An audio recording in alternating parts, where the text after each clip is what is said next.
নমস্কার, খেয়ালের তরিতে সবারই অনেক অনেক ওয়েলকাম। আশা করব সবাই খুব ভালো আছো। আজকে আমি ডিনারের জন্য বানিয়ে নেব ফুলকপি আর আলু দিয়ে একটি সুস্বাদু তরকারি। তার জন্য এখানে একটা ফুলকপিকে এভাবে ছোট ছোট করে কেটে নিয়েছি। এরপর এটাকে একটু জল দিয়ে ভাপিয়ে নেব। ফুলকপিটার মধ্যে জল দিয়ে দিয়েছি, ফ্রেশ জল। এটাকে একটু গরম করে নেব। যতক্ষণ ফুলকপিটা গরম হচ্ছে আমরা কিছু মশলা বেটে নেব। এখানে একটা মিক্সির মধ্যে নিয়ে নিয়েছি কিছুটা পরিমাণ কাজু। এটাকে প্রথমে শুকনোই বেটে নেব। কাজুটা বেটে নিলাম। এটা অনেকটা পরিমাণ হয়েছে, আমি ইচ্ছে করেই একটু বেশি পরিমাণ বেটেছি। এটা একটু পরিমাণ উঠিয়ে রেখে নেব আমি মেয়ের জন্য। মেয়ের ওটস সঙ্গে একটু কাজু বাটা বা অ্যালমন্ড বাটা দিয়ে ওটসটাকে রেডি করি। তার জন্য একসঙ্গে এটা বেটে রেখে নিলাম। এটা উঠিয়ে রেখে নিয়েছি। এরপর এই বাকিটার মধ্যে দিয়ে দেব টক দই। আবার এই দুটোকে একসাথে একটু বেটে নেব। দুটোকে একসাথে বেটে নিয়েছি। এটাকে একটা অন্য বাটিতে শিফট করে নিচ্ছি। আর এই মিক্সিটার মধ্যেই আমি বাকি মশলাটা রেডি করে নেব। নিয়ে নিচ্ছি একটু পরিমাণ আদা, এভাবে ছোট ছোট করে কেটে নিয়েছি, দুটো লঙ্কা, কয়েকটা রসুন, একটা ছোট টমেটো আর দুটো পেঁয়াজ এভাবে কেটে নিয়েছি। এই সমস্তটাকে একসাথে বেটে নেব। মশলাটা বেটে রেডি হয়ে গেছে। এদিকে কফিগুলো হালকা গরম জলে ভাপানো হয়ে গেছে। এরপর এই জলটা ছেঁকে নেব। সব ইনগ্রেডিয়েন্টগুলো রেডি হয়ে গেছে। এরপর আমরা রান্নাটা করে নেব। প্যানটা গরম হলে দিয়ে দিচ্ছি কিছুটা পরিমাণ বাটার, কিছুটা পরিমাণ তেল। প্রথমে কফিগুলোকে ভেজে নেব।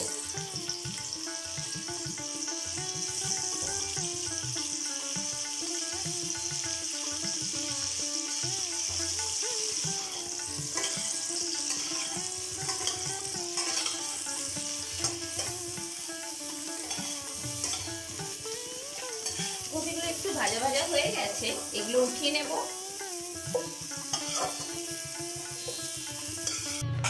দুটো আলুকে এভাবে কেটে নিয়েছি।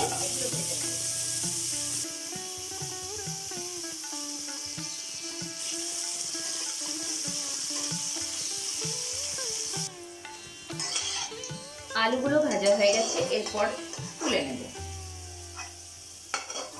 তেলের মধ্যে দিয়ে দেব গোটা গরম মশলা, এলাচ, দারচিনি, লবঙ্গ। এলাচটা ফাটিয়ে পরে দিয়ে দিলাম একটা শুকনো লঙ্কা, একটা তেজপাতা, একটু সাদা জিরে। এরপর দিয়ে দিচ্ছি বেটে রাখা মশলাটা। মশলাটা দেওয়ার পরে দিয়ে দিচ্ছি প্রয়োজন মতো নুন আর সমস্ত গুঁড়ো মশলা, হলুদ, জিরে গুঁড়ো, ধনে গুঁড়ো, কাশ্মীরি গুঁড়ো লঙ্কা দেওয়ার পর সমস্তটাকে ভালো করে মিক্স করে নেব। আর দিয়ে দেব সামান্য একটু জল। এর সঙ্গে দিয়ে দিচ্ছি 1 চামচ পরিমাণ চিনি।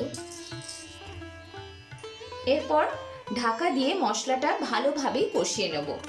মশলাটা ততক্ষণ কষিয়ে নেব যতক্ষণ না মশলার থেকে সমস্ত মশলাটা বেরিয়ে যাচ্ছে। মাঝে মাঝে ঢাকা খুলে খুলে নাড়াচাড়া করে নিতে হবে, যেন মশলাটা কড়াইয়ের মধ্যে না লেগে যায়। দেখতে পাচ্ছি মশলাটা একদম শুকনো শুকনো হয়ে গেছে। এরপর দিয়ে দেব সামান্য পরিমাণ জল।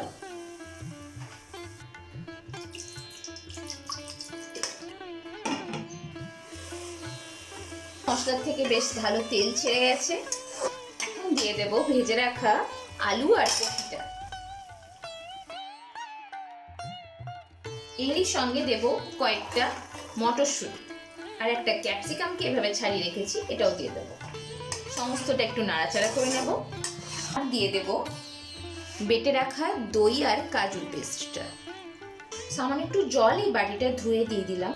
সমস্তটা মিক্স করে নিলাম। এরপর ঢাকা দিয়ে গ্যাসের ফ্লেমটা লোতে রেখে 5 থেকে 10 মিনিটের মতো রান্না করে নেব।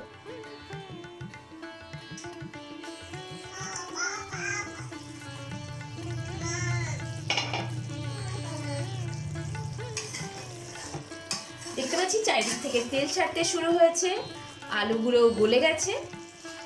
এরপর সামান্য কয়েকটা কসুরি মেথি ছড়িয়ে দেব আর গ্যাসটা বন্ধ করে ঢাকা দিয়ে 5 মিনিটের মতো রেখে দেবো। তারপরেই সার্ভ করে নেব। রেডি হয়ে গেল ফুলকপি আলু দিয়ে একটি দুর্দান্ত টেস্টের, খুবই টেস্টি একটি তরকারি। রুটি দিয়ে বা ভাত দিয়ে বা ফ্রাইড রাইস দিয়েও এটা খুব ভালো লাগবে। আশা করব ভিডিওটি ভালো লাগলে লাইক করুন, বন্ধুদের সাথে শেয়ার করুন আর প্লিজ সাবস্ক্রাইব করে দেবেন। আবার দেখা হবে নেক্সট ভিডিওতে। Till then, by.